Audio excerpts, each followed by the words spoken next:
Hello! Today's video is very exciting because I am about to unbox my Beautylish Lucky Bag for 2021. I was going to wait till tomorrow to film this. I just got off work. The sun has set. It is dark, so I know it's a little darker in here than it usually is when I film, but I have to see what's in here and I'm excited to open it up. If you're not familiar, Beautylish does this every year. There's a regular Lucky Bag, there's an XL version, and then also there's a couple that are brand specific. I think there's one that's Jeffree Star.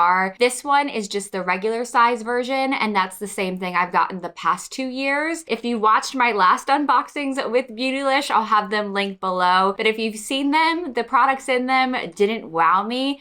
So why are we here? I guess I'm a glutton for punishment and I like just the surprise of it all. It's right around the holidays, so it feels like a gift to myself. We're gonna go ahead and open it up. I'll give my thoughts on each one. We'll see if it beats the $150 value that it is said to contain. If you enjoyed this video while you're watching, please do go ahead and give it a thumbs up and let's go ahead and get into it.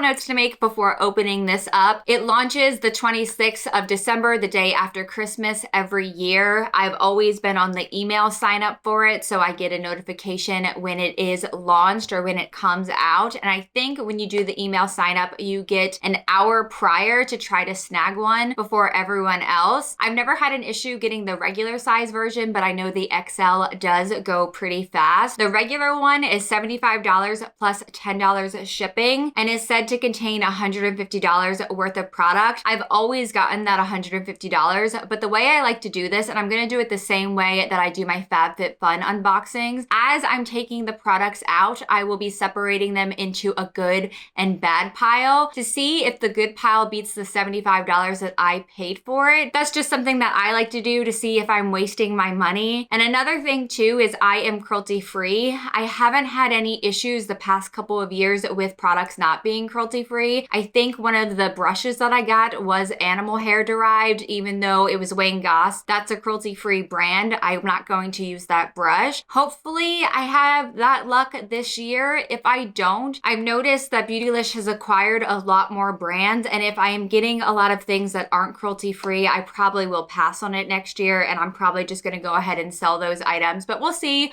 Hopefully I get lucky in that regard too. So this is how it has come to me, and then on the tag here, it says, Lucky Bags are a Japanese New Year custom that inspired us to create our own. The Japanese character on this year's Lucky Bag, which means dawn or daybreak, symbolizes new beginnings after a challenging year, which we all can relate to for 2020. We hope the surprises inside help you welcome 2021 with hope and light. I always really love the packaging of these. I've always saved the wrapping paper and I've used it somewhere else in my life, whether to wrap a gift or to do some kind of collage. So I know I will be doing that with this year's as well. My box weighed 0.8 pounds. I know someone's going to ask to try to see if they got a similar assortment in their box. I'm gonna try to do this as careful as possible so that I'm not peeking as we go along. All right, first one. And I've looked at way less spoilers than I did the year prior. So even by like feel, I'm not really gonna have much of an idea. All right. The first thing I got was a travel case. It says Units, I think is the name of the brand. That's fine. I'm not super impressed. I can't tell you how many things like this I have back here. Many of you know, but if you've clicked on this video and you haven't watched me before, I do work for Ulta, so we're always getting little bags like this. And I've bought many travel bags in the past, and there's many like gifts with purchases that I've gotten them, so this is something that I definitely don't need. I'll be looking up the prices, of course, at the end, but this is gonna go into the bad pile. I'll use it, but I didn't need it, and I would not have pick this up off of a shelf. Bad pile, good pile. Whatever the big thing is, I don't want to grab. Okay, so the rest is all inside one big bubble wrap. Damn it.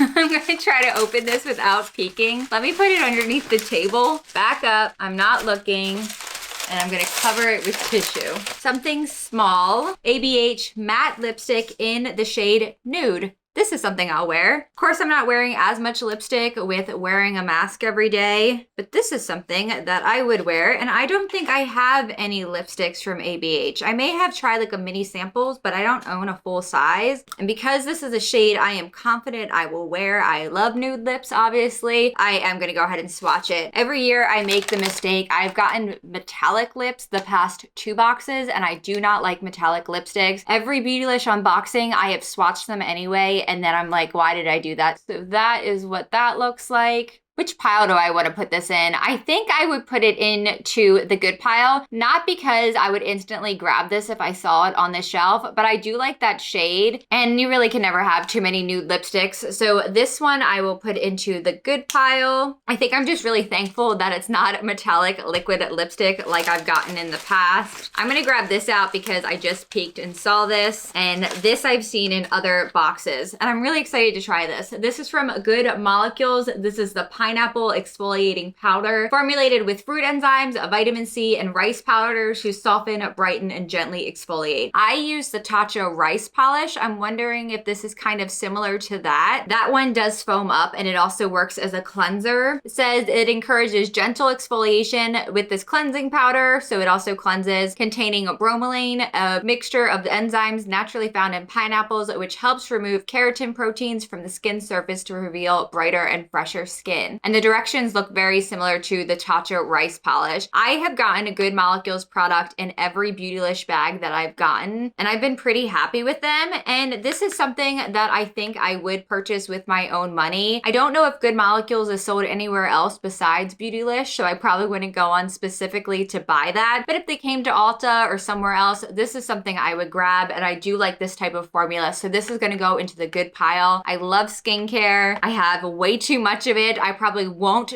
open that right away, but it is something that I really look forward to trying out. Right, I have a small box that seems like makeup of some sort. Ooh, Janessa Myrick. I have not tried this brand before. Duet Highlighting Facial Balm. A lightweight, smooth and silky, translucent highlighting and hydrating balm for an instant glass skin fresh.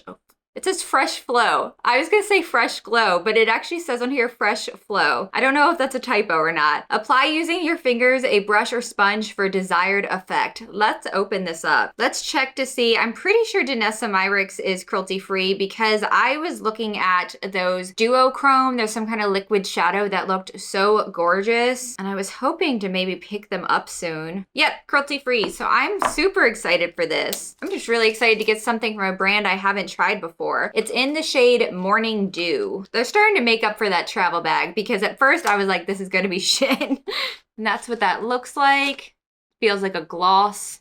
Ignore my scratch there. I've been opening a lot of boxes at work. Okay, I'm excited to actually try this on my skin. Give me some dewiness. I am dry, especially right now. So anything to give me the appearance of hydration, I'm all about. If you couldn't already tell, this is going into the good pile. There's something that also feels like makeup that's a little bit larger, so I'm gonna wait to open that last. R&Co High Dive Moisture and Shine Cream. I think I've tried a sample of this before. Plunge into deep hydration and reflective shine with High Dive. Formulated to smooth and seal the hair, it moisturizes, softens, and drowns out frizz. Work through towel-dried hair and air dry or blow dry, doubles as a leave-in conditioner. I will use this. This is not something I need. I have way too much hair care right now. R&Co is a brand that I would try a lot through Birchbox when I had them. That was the only place that I had seen R&Co products, and now they've started to trickle out other places. All the time on FabFitFun, they're offered on their add-on sections. I didn't need this, and I'm also just looking at it. It looks like it would be a little too heavy for me, but I will try it out, see how I feel about it, but it's not going into the good pile. It's gonna go along with the travel bag. And then I got a brush of some sort, Mr. Wayne Goss. I love Wayne Goss, but this brush probably is not synthetic. I know a lot of them, at least the one that I got last year, was animal hair derived. So it says it's cruelty free, but hair type says blue squirrel. So I will not be using this brush, and I will be passing it on to somebody else, and it's going to go into the bad pile. Sorry, Wayne, I love you. I love you so, so much, but I cannot get down with the animal hairs. Even before I went cruelty free, it just kind of grossed me out. Not into it. If it's your thing, that's fine. I'm just not into it. And I think we're on the last product.